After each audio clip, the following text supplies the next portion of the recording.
ओम शांति। 21 अगस्त 2025 बाबा के महावाक्य। मीठे बच्चे, तुम आसुरी मत पर चलने से दर बदर हो गए। अब ईश्वरीय मत पर चलो तो सुख धाम चले जाएंगे। प्रश्न: बच्चों को बाप से कौन सी उम्मीद रखनी है, कौन सी नहीं? उत्तर: बाप से यही उम्मीद रखनी है कि हम बाप द्वारा पवित्र बन अपने घर और घाट माना राजधानी में जाएं। बाबा कहते हैं, बच्चे, मेरे में यह उम्मीद नहीं रखो कि फलाना बीमार है, आशीर्वाद मिले। यहाँ कृपा या आशीर्वाद की बात ही नहीं है। मैं तो आया हूँ तुम बच्चों को पतित से पावन बनाने। अब मैं तुमको ऐसे कर्म सिखलाता हूँ जो विकर्म ना बने। गीत। आज नहीं तो कल बिखरेंगे यह बादल। ओम शांति। रूहानी बच्चों ने गीत सुना। बच्चे जानते हैं अब घर चलना है। बाप आए हैं लेने के लिए। यह याद भी तब रहेगी जब आत्म अभिमानी होंगे। देह अभिमान में होंगे तो याद भी नहीं रहेगी। बच्चे जानते हैं बाबा मुसाफिर होकर आया है। तुम भी मुसाफिर होकर आए थे। अब अपने घर को भूल गए हो। फिर बाप ने घर याद दिलाया है और रोज रोज समझाते हैं। जब तक सतो प्रधान नहीं बने हो तो चल नहीं सकेंगे। बच्चे समझते हैं बाबा तो ठीक कहते हैं। बाप भी बच्चों को जो श्रीमत देते हैं तो सपूत बच्चे उस पर चल पड़ते हैं। इस समय और तो कोई ऐसा बाप नहीं जो अच्छी मत देवे, इसीलिए दर बदर हो पड़े हैं। श्रीमत देने वाला एक ही बाप है। उस मत पर भी कोई बच्चे नहीं चलते। वंडर है। लौकिक बाप की मत पर चल पड़ते हैं। वह है आसुरी मत। यह भी है तो ड्रामा। परंतु बच्चों को समझाते हैं, तुमने आसुरी मत पर चल इस गति को पा लिया है। अब ईश्वरीय मत पर चलने से तुम सुखधाम में चले जाएंगे। वह है बेहद का वर्षा। रोज समझाते हैं तो बच्चों को कितना हर्षित रहना चाहिए। सबको यहाँ तो नहीं बिठा सकते। घर में रहकर भी याद करना है। अभी पाठ पूरा होने का है। अब वापस घर चलना है। मनुष्य कितना भूले हुए हैं। कहा जाता है ना, यह तो अपना घर घाट ही भूल गए हैं। अब बाप कहते हैं, घर को भी याद करो, अपनी राजधानी भी याद करो। अभी पाठ पूरा होने का है। अब वापस घर चलना है। क्या तुम भूल गए हो? तुम बच्चे कह सकते हो, बाबा ड्रामा अनुसार हमारा पाठ ही ऐसा है जो हम घर बार को भूल एकदम भटक रहे हैं। भारतवासी ही अपने श्रेष्ठ धर्म कर्म को भूलकर दैवी धर्म भ्रष्ट, दैवी कर्म भ्रष्ट हो पड़े हैं। अभी बाप ने सावधानी दी है। तुम्हारा धर्म कर्म तो यह था। वहां तुम जो कर्म करते थे वह अकर्म होता था। कर्म अकर्म विकर्म की गति बाप ने ही तुम्हें समझाई है। सतयुग में कर्म अकर्म हो जाते हैं। रावण राज्य में कर्म विकर्म होते हैं। अभी बाप आया हुआ है धर्म श्रेष्ठ कर्म श्रेष्ठ बनाने। तो अब श्रीमत पर कर्म श्रेष्ठ करना चाहिए। कोई भ्रष्ट कर्म करके किसको दुख नहीं देना चाहिए। ईश्वरीय बच्चों का यह काम नहीं है। जो डायरेक्शन मिलते हैं उस पर चलना है, दैवी गुण धारण करने हैं। भोजन भी शुद्ध लेना है। अगर लाचारी नहीं मिलता तो राय पूछो। बाबा समझते हैं नौकरी आदि में कहाँ थोड़ा खाना भी पड़ता है, जबकि योगबल से तुम राजाई स्थापन करते हो, पतित दुनिया को पावन बनाते हो, तो भोजन को शुद्ध बनाना क्या बड़ी बात है। नौकरी तो करनी ही है। ऐसे तो नहीं बाप का बने तो सब कुछ छोड़ यहाँ आकर बैठ जाना है। कितने ढेर बच्चे हैं, इतने सब तो रह नहीं सकते। रहना सबको गृहस्थ व्यवहार में है।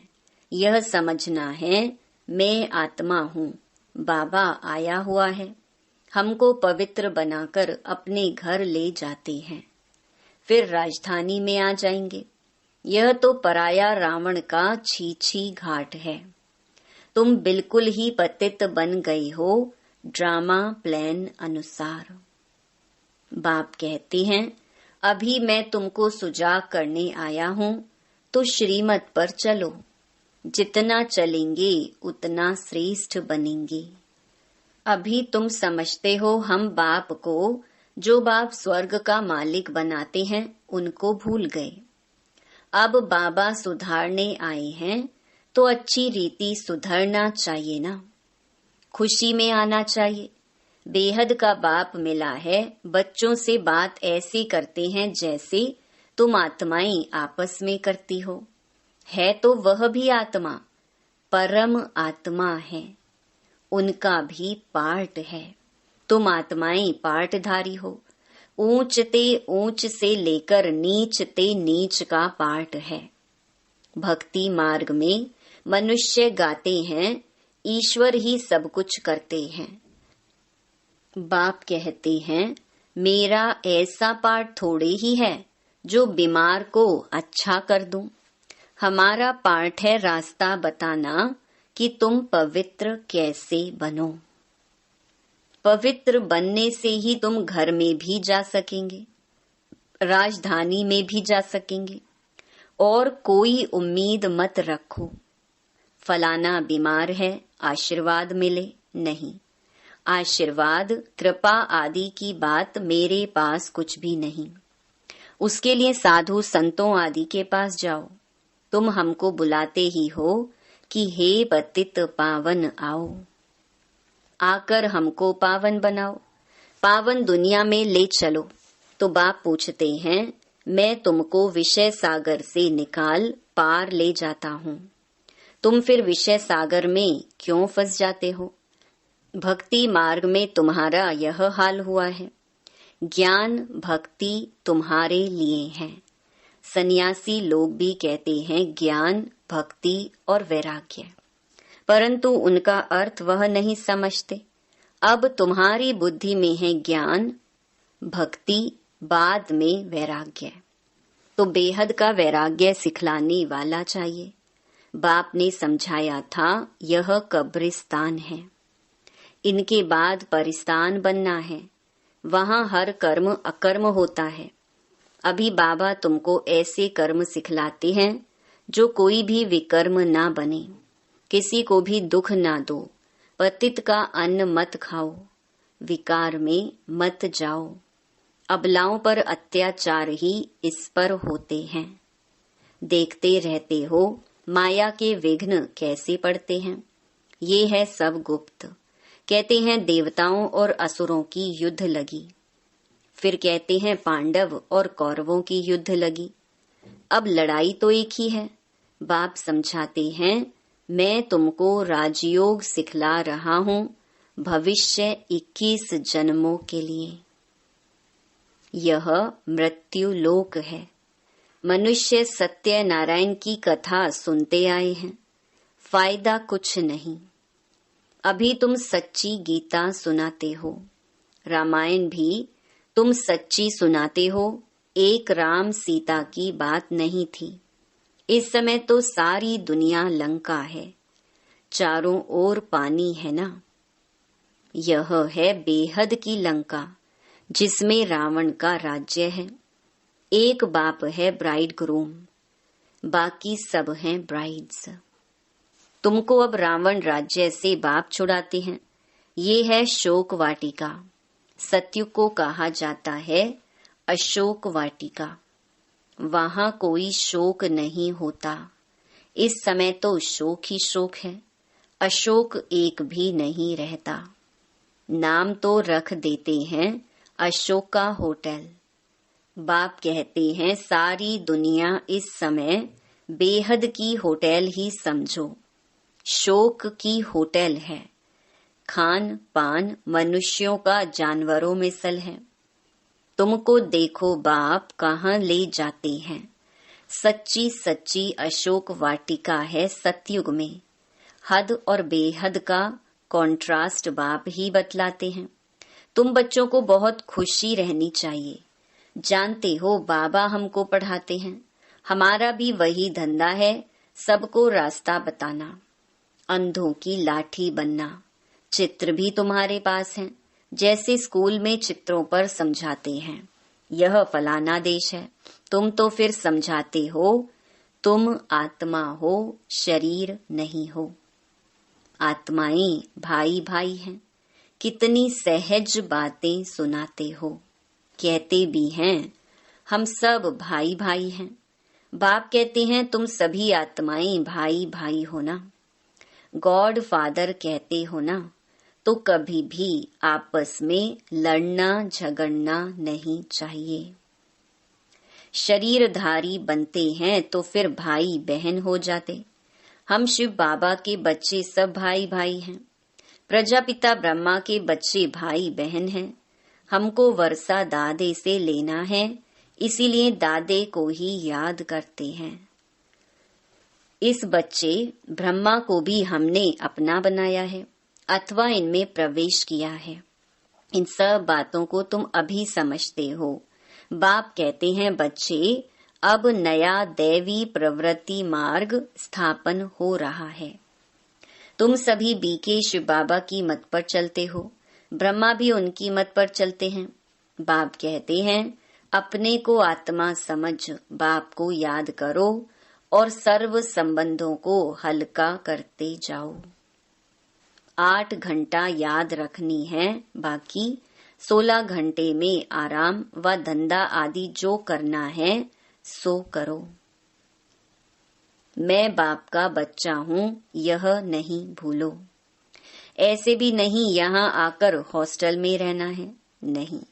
गृहस्थ व्यवहार में बाल बच्चों के साथ रहना है। बाबा पास आते ही हैं रिफ्रेश होने। मथुरा वृंदावन में जाते हैं मधुबन का दीदार करने। छोटा मॉडल रूप में बना रखा है। अब तो यह बेहद की बात समझने की है। शिव बाबा ब्रह्मा द्वारा नई सृष्टि रच रहे हैं। हम प्रजापिता ब्रह्मा की संतान बीके हैं। विकार की बात हो न सके। सन्यासियों के शिष्य बनते हैं। अगर वह सन्यासी कपड़ा पहन लेवे तो नाम बदली हो जाता है। यहाँ भी तुम बाबा के बन गए तो नाम रखे ना बाबा ने। कितने भट्ठी में रहे थे, इस भट्ठी का किसको पता नहीं। शास्त्रों में तो क्या क्या बातें लिखी हैं, फिर भी ऐसा ही होगा। अब तुम्हारी बुद्धि में सृष्टि का चक्र फिरता है। बाप भी स्वदर्शन चक्रधारी है ना। सृष्टि के आदि मध्य अंत को जानता है। बाबा को तो शरीर भी नहीं, तुमको तो स्थूल शरीर है। वह है ही परम आत्मा। आत्मा ही स्वदर्शन चक्रधारी है ना। अब आत्मा को अलंकार कैसे दिए जाएं? समझ की बात है ना। यह कितनी महीन बातें हैं। बाप कहते हैं वास्तव में मैं हूँ स्वदर्शन चक्रधारी। तुम जानते हो आत्मा में सारे सृष्टि चक्र का ज्ञान आ जाता। बाबा भी परम धाम में रहने वाला है, हम भी वहाँ के रहने वाले हैं। बाप आकर अपना परिचय देते हैं, बच्चे मैं भी स्वदर्शन चक्रधारी हूँ। मैं पतित पावन आया हूँ तुम्हारे पास। मुझे बुलाया ही है कि आकर पतित से पावन बनाओ, लिबरेट करो। उनको शरीर तो है नहीं, वह अजन्मा है, भल जन्म लेते भी हैं, परंतु दिव्य। शिव जयंती अथवा शिवरात्रि मनाते हैं। बाप कहते हैं मैं आता ही हूँ तब जब रात पूरी होती है, तो दिन बनाने आता हूँ। दिन में 21 जन्म, फिर रात में 63 जन्म। आत्मा ही भिन्न भिन्न जन्म लेती है। अब दिन से रात में आई है, फिर दिन में जाना है। स्वदर्शन चक्रधारी भी तुमको बनाया है। इस समय मेरा पार्ट है, तुमको भी स्वदर्शन चक्रधारी बनाता हूँ। तुम फिर औरों को बनाओ। 84 जन्म कैसे लिए हैं, वह 84 जन्मों का चक्कर तो समझ लिया है। आगे तुमको यह ज्ञान था क्या? बिल्कुल नहीं, अज्ञानी थे। बाबा मूल बात समझाते हैं कि बाबा है स्वदर्शन चक्रधारी। उनको ज्ञान का सागर कहा जाता है। वह सत्य है, चैतन्य है। तुम बच्चों को वर्षा दे रहे हैं। बाबा बच्चों को समझाते हैं आपस में लड़ो झगड़ो मत, लून पानी मत बनो, सदैव हर्षित रहना है और सबको बाप का परिचय देना है।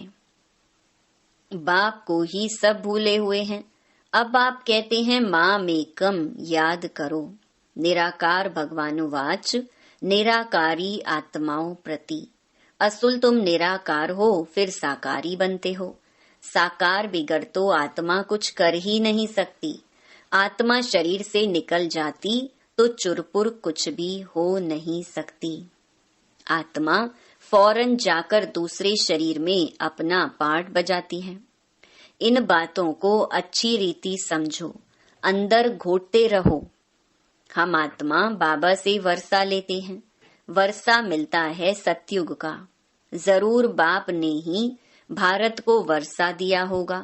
कब वर्षा दिया, फिर क्या हुआ, यह मनुष्यों को कुछ भी पता नहीं है। अभी बाप सब बताते हैं। तुम बच्चों को ही स्वदर्शन चक्रधारी बनाया है, फिर तुमने 84 जन्म भोगे। अब फिर मैं आया हूँ। कितना सहज समझाते रहते हैं। बाप को याद करो और मीठे बनो। एम ऑब्जेक्ट सामने खड़ी है। बाप वकीलों का वकील है, सब झगड़ों से छुड़ा देते हैं। तुम बच्चों को आंतरिक खुशी बहुत होनी चाहिए। हम बाबा के बच्चे बने हैं। बाप ने हमको एडॉप्ट किया है वर्षा देने। यहाँ तुम आते ही हो वर्षा लेने। बाप कहते हैं बाल बच्चे आदि देखते हुए बुद्धि बाप और राजधानी की तरफ रहे। पढ़ाई कितनी सहज है। बाप जो तुमको विश्व का मालिक बनाते हैं, उनको तुम भूल जाते हो। पहले अपने को आत्मा जरूर समझो। यह ज्ञान बाप संगम पर ही देते हैं, क्योंकि संगम पर ही तुमको पतित से पावन होना है। अच्छा, मीठे मीठे रूहानी ब्रह्मा मुख वंशावली ब्राह्मण कुलभूषण, यह देवताओं से भी ऊंच कुल है। तुम भारत की बहुत ऊंच सेवा करते हो। अभी तुम फिर पूज्य बन जाएंगे। अब पुजारी को पूज्य कौड़ी से हीरे जैसा बना रहे हैं। ऐसे रूहानी बच्चों प्रति मात पिता बाप दादा का याद प्यार और गुड मॉर्निंग। रूहानी बाप की रूहानी बच्चों को नमस्ते। धारणा के लिए मुख्य सार। पहला, श्रीमत पर अब हर कर्म श्रेष्ठ करना है। किसी को भी दुख नहीं देना है। दैवी गुण धारण करने हैं। बाप के डायरेक्शन पर ही चलना है। दूसरा, सदैव हर्षित रहने के लिए स्वदर्शन चक्रधारी बनना है। कभी लोन पानी नहीं होना है। सबको बाप का परिचय देना है, बहुत बहुत मीठा बनना है। वरदान, मान मांगने के बजाय सबको मान देने वाले, सदा निष्काम योगी भव। आपको कोई मान दे, माने व ना माने, लेकिन आप उसको मीठा भाई, मीठी बहन मानते हुए सदा स्वमान में रह स्नेही दृष्टि से, स्नेह की वृत्ति से आत्मिक मान देते चलो। यह मान देवे तो मैं मान दूं, यह भी रॉयल भिखारीपन है। इसमें निष्काम योगी बनो। रूहानी स्नेह की वर्षा से दुश्मन को भी दोस्त बना दो। आपके सामने कोई पत्थर भी फेंके तो भी आप उसे रतन दो, क्योंकि आप रत्नागर बाप के बच्चे हो। स्लोगन, विश्व का नव निर्माण करने के लिए 2 शब्द याद रखो, निमित्त और निर्माण। अव्यक्त इशारे, सहज योगी बनना है तो परमात्म प्यार के अनुभवी बनो। सेवा में सफलता का मुख्य साधन है त्याग और तपस्या। ऐसे त्यागी और तपस्वी अर्थात सदा बाप की लगन में लवलीन, प्रेम के सागर में समाये हुए, ज्ञान, आनंद, सुख, शांति के सागर में समाये हुए को ही कहेंगे तपस्वी। ऐसे त्याग तपस्या वाले ही सच्चे सेवाधारी हैं। ओम शांति।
संग बांधी तोड़ सके